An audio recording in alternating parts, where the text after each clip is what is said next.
పాకిస్తాన్ భవిష్యత్తును పూర్తిగా మార్చివేస్తూ అక్కడ ఒక రకమైన నిశ్శబ్ద సైనిక తిరుగుబాటు పూర్తయిందనే అభిప్రాయాలు ప్రపంచవ్యాప్తంగా వ్యక్తమవుతున్నాయి. దేశ ఆర్మ్డ్ ఫోర్సెస్ చరిత్రలోనే అత్యంత శక్తివంతమైన సర్వాధికారాలు కలిగినటువంటి ఏకైక నాయకుడిగా ఫీల్డ్ మార్షల్ ఆసిమ్ మునీర్ అవతరించాడు. ఆగస్టు 20న పాకిస్తాన్ నేషనల్ అసెంబ్లీ అత్యంత వేగంగా 2 ప్రధాన బిల్లులను ఆమోదించింది. అందులో మొదటిది డిఫెన్స్ ఫోర్సెస్ యాక్ట్ 2026 కాగా రెండవది నేషనల్ కమాండ్ అథారిటీ యాక్ట్ 2010. గతేడాది పాకిస్తాన్ రాజ్యాంగానికి తీసుకొచ్చినటువంటి 27వ రాజ్యాంగ సవరణ ఆధారంగా ఈ కొత్త చట్టాలను ఆమోదించారు. వీటి ద్వారా సృష్టించబడినటువంటి చీఫ్ ఆఫ్ డిఫెన్స్ ఫోర్సెస్ అనే అత్యున్నత పదవిలో ఉన్నటువంటి ఆసిమ్ మునీర్కు చట్టబద్ధంగా సైన్యంపై, దేశ రక్షణ వ్యవస్థపై పూర్తి ఆధిపత్యం లభించింది. ఇక ఈ నూతన డిఫెన్స్ ఫోర్సెస్ యాక్ట్ 2026 తెచ్చినటువంటి విప్లవాత్మక మార్పు ఏంటంటే, పాకిస్తాన్ ఆర్మీ అలాగే నేవీ, ఎయిర్ ఫోర్స్ వర్గాలు ఇప్పటివరకు వేరువేరు కమాండ్ల కింద స్వతంత్రంగా పనిచేస్తుండగా ఇప్పుడు ఆ మూడింటిని కూడా మునీర్ సారథ్యంలోని ఏకీకృత కమాండ్ పరిధిలోకి తీసుకొచ్చారు. Navy chief, air force chief అలాగే ఆర్మీ చీఫ్ పదవులు యథాతథంగా ఉన్నప్పటికీ వారంతా ఇకపై సిడిఎఫ్ హోదాలో ఉన్న మునీర్కు మాత్రమే రిపోర్ట్ చేయాల్సి ఉంటుంది. అంతేకాకుండా సైన్యంలో ఉన్నత అధికారులను సర్వీస్ నుండి డిస్మిస్ చేయడం, రిటైర్మెంట్ ఆమోదించడం లేదా తిరస్కరించడం, పదవీ కాలాన్ని పొడిగించడం, రిటైర్మెంట్ వయోపరిమితిని సడలించడం ఇటువంటి సమగ్ర అధికారాలన్నీ కూడా ఇకపై మునీర్ చేతుల్లోనే ఉంటాయి. దీనికి తోడుగా దేశ ప్రధాని షహబాజ్ షరీఫ్కు నేషనల్ సెక్యూరిటీ అలాగే డిఫెన్స్, ఆర్మ్డ్ ఫోర్సెస్ అంశాలపై ప్రిన్సిపల్ మిలిటరీ అడ్వైజర్గా కూడా ఆసిమ్ మునీరే వ్యవహరిస్తారు.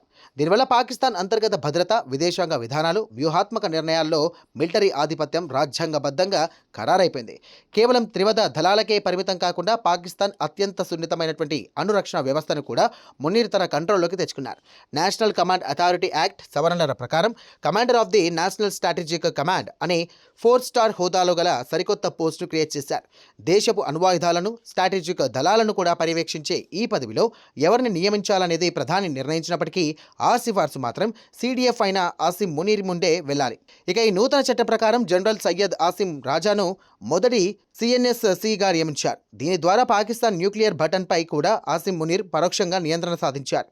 అసలు ఆసిమ్ మునీర్ పాకిస్తాన్లో ఇంతటి తిరుగులేని మహాశక్తిగా ఎలా మారనేది పరిశీలిస్తే కనుక, గతేడాది మే నెలలో ఆపరేషన్ సింధూర్ ముగిసిన తర్వాత ప్రధాని షహబాజ్ షరీఫ్ ప్రభుత్వం ఆసిమ్ మునీర్కు ఆర్మీ చీఫ్ హోదా నుండి అత్యున్నతమైనటువంటి ఫీల్డ్ మార్షల్ ర్యాంకును కేటాయించింది. పాకిస్తాన్ చరిత్రలో మాజీ అధ్యక్షుడు అయూబ్ ఖాన్ తర్వాత ఈ హోదా పొందినటువంటి 2వ సైనిక అధికారి మునీర్ మాత్రమే. ఆ తర్వాత నవంబర్లో 27వ రాజ్యాంగ సవరణ ద్వారా ఆయనకు జీవితకాల అరెస్టు, కోర్టు విచారణల నుండి పూర్తి మినహాయింపు కల్పించారు. విదేశాంగ దౌత్యంలోనూ మునీర్ కీలక పాత్ర పోషించారు.